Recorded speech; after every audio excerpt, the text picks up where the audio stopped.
Hi, I'm Aleks Srbinoski, success and happiness psychologist and the positivity propagandist.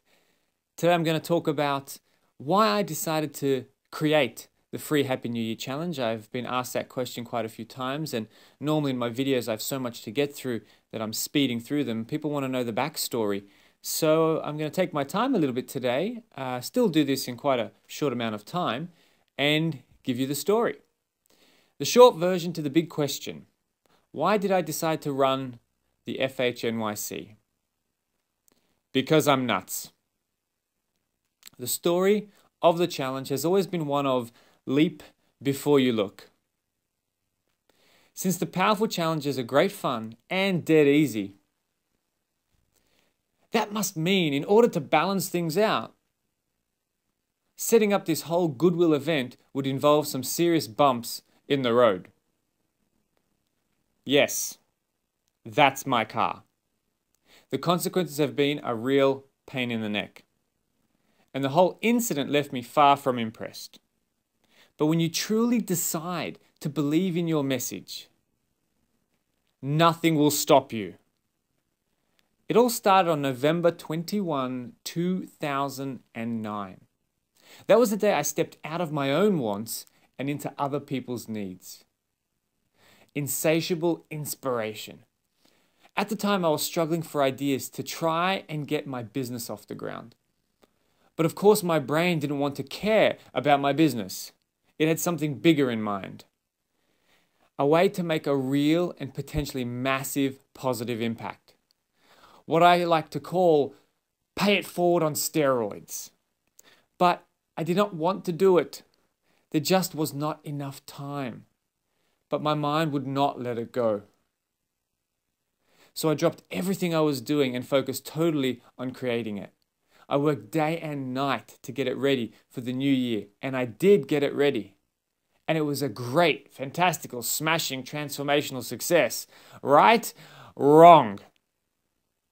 After all that effort, working night and day, an unexpected and unfixable hosting error occurred. And so it never got off the ground. I'll be honest with you, I was devastated. But optimists can never get comfortable on the ground. I picked myself back up and moved on with other things, including, of course, building a new website with a different host. And then a really good friend of mine, quite late in 2010, said, "Are you going to run the challenge this year?" My immediate response: no way. I hadn't even thought about it. The last time was such a disheartening disaster that my initial reaction was that I wanted nothing to do with it this year.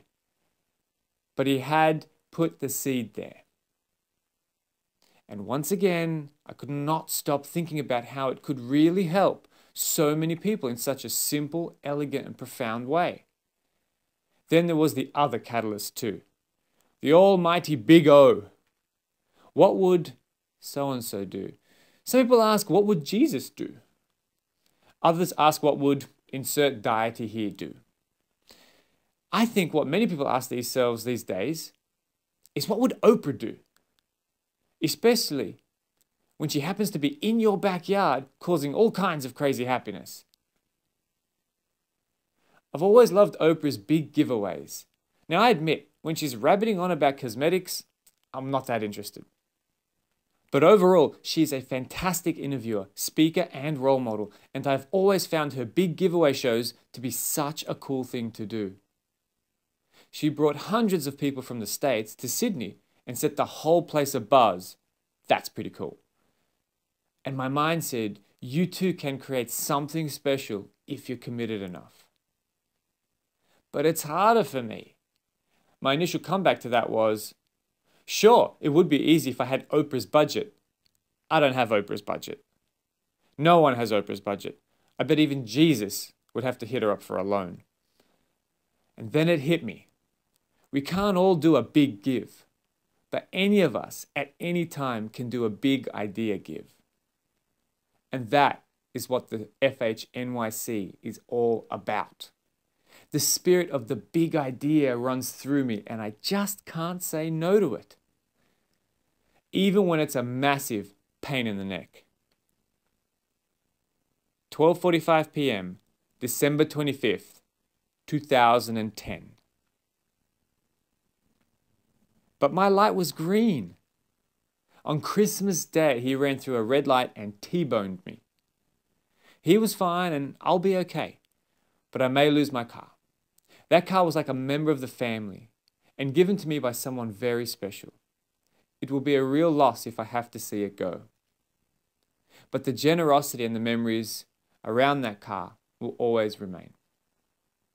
It's so strange to be going to Christmas lunch in my car and then return home holding just a shopping bag. Car or no car, stay the course. The last couple of days my neck has been really sore and I just feel like sleeping.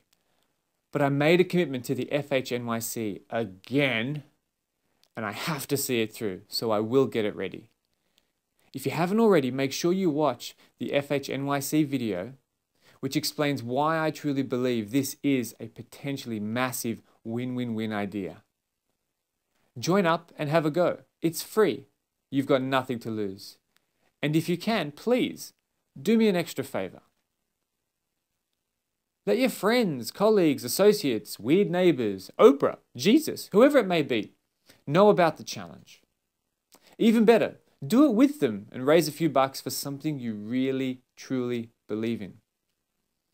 And I'll make sure the challenge will be ready for you no matter what. I really want everyone to win. I may have lost my car, and I may be on foot for a while, and I'm quite sore, but if it's one thing I know, it's you never have to let go of a big idea. Well, that's the FHNYC backstory, the short version anyway. Thanks for listening, and come aboard if you really want to make this new year your greatest ever.